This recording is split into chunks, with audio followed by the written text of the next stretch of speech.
আসসালামু আলাইকুম। এটা হলো আমার শাশুড়ির রান্নাঘর।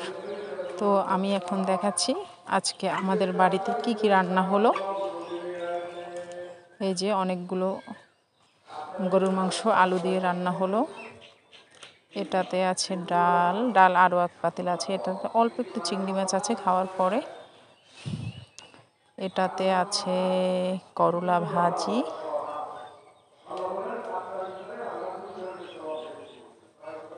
অনেকগুলো করলা ভাজি, 2 কেজি করলা আলু, ভাত এক গামলা, এখানে আরও আছে পাতিলে রান্না হচ্ছে।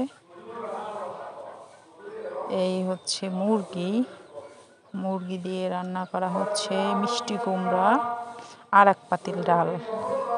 আজকে অনেক লোক খাবে। এই যে শাশুড়ি মা নেড়ে দিচ্ছে মিষ্টি কুমড়া দিয়ে মুরগির মাংস। আসসালামু আলাইকুম।